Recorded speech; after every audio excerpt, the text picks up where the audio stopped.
Welcome to S4 Soumya news. ₹1,00,000 withdraw చేస్తే ₹600 కట్టాలా? బ్యాంకులు ప్రజల్ని నిలువు దోపిడీ చేస్తున్నాయా? ఆన్లైన్ ట్రాన్సాక్షన్ విషయంలో చెప్పిందేంటి, ఇప్పుడు చేస్తుందేంటి? చెక్ బౌన్స్ ఛార్జీలు ఎంత ఉండాలి?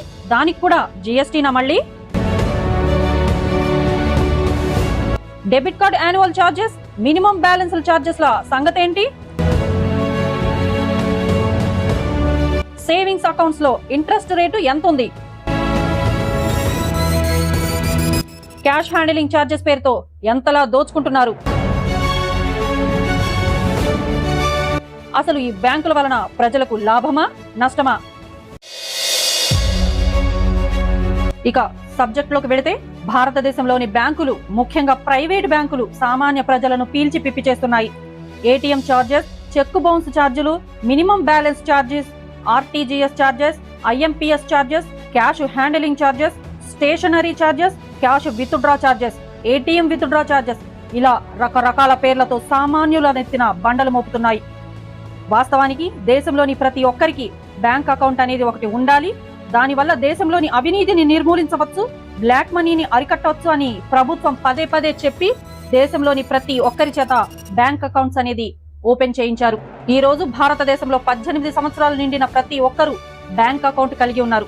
ఒక బ్యాంక్ అకౌంట్ అనేది ఉంటే డైరెక్ట్ గా ఎంత కాదనుకున్నా తక్కువలో తక్కువగా ₹250 సంవత్సరానికి కట్టాల్సిందే.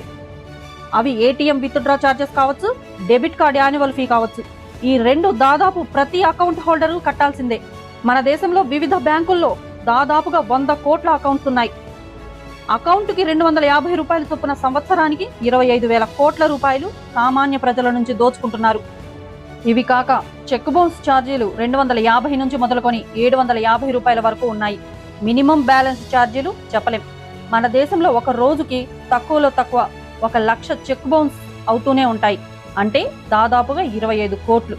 అదే సంవత్సరానికైతే దాదాపుగా 10,000 కోట్ల వరకు ఉంటుంది. మేము ప్రతి వీడియోలో చెబుతూనే ఉంటాం, మేము ఎవ్వరు చెప్పనివే చెప్తామని. ఇప్పుడు మీరందరూ ఆశ్చర్యపోయే విషయం ఒకటి చెప్తాం. అదే క్యాష్ హ్యాండిలింగ్ ఛార్జెస్ గురించి ఈ రోజు మేము మీకు చెప్పబోతున్నాం. RTGS charges, ATM charges, cheque bounce charges, annual fee, minimum balance charges ఇవన్నీ అందరికీ తెలిసినవే. కానీ క్యాష్ హ్యాండిలింగ్ ఛార్జెస్ గురించి ఎంత అమౌంట్కి ఎంత ఛార్జ్ చేస్తున్నారు అన్నది దాదాపు చాలా మందికి తెలియదు. ఒక నెలలో ₹1,00,000 మించి 1,50,000 కానీ, 2 లక్షలు కానీ, 3 లక్షలు కానీ విత్డ్రా కానీ డిపాజిట్ కానీ చేస్తే ఒక్కో లక్షకి ₹600 చొప్పున వసూలు చేస్తున్నారు. ఉదాహరణకి మీరు 3 లక్షలు విత్డ్రా చేస్తే 1 లక్ష ఫ్రీ, మిగిలిన 2 లక్షలకి ₹600 చొప్పున ₹1,200 కట్టాల్సిందే. మిమ్మల్ని అడిగే అవసరం కూడా లేదు, ఆటోమేటిక్ గా మీ అకౌంట్ నుంచే కట్ అవుతాయి.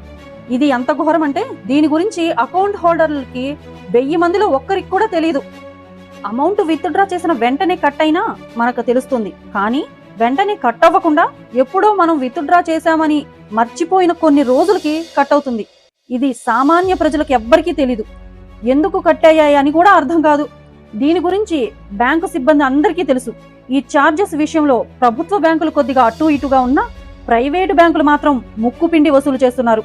ముఖ్యంగా HDFC, ICICI, యాక్సిస్ బ్యాంకులు 1 లక్షకి ₹600 ఛార్జ్ చేస్తున్నారు. అంటే 60 పైసలు చొప్పున మన డబ్బులకి మనమే వడ్డీ కడుతున్నాం. ఇంకో ఆసక్తికరమైన విషయం ఏమిటంటే, మీరు ₹2,00,000 ఒక సంవత్సరానికి ఫిక్స్డ్ డిపాజిట్ చేశారంటే వాటికి కూడా 60 పైసలు చొప్పునే వడ్డీ వస్తుంది.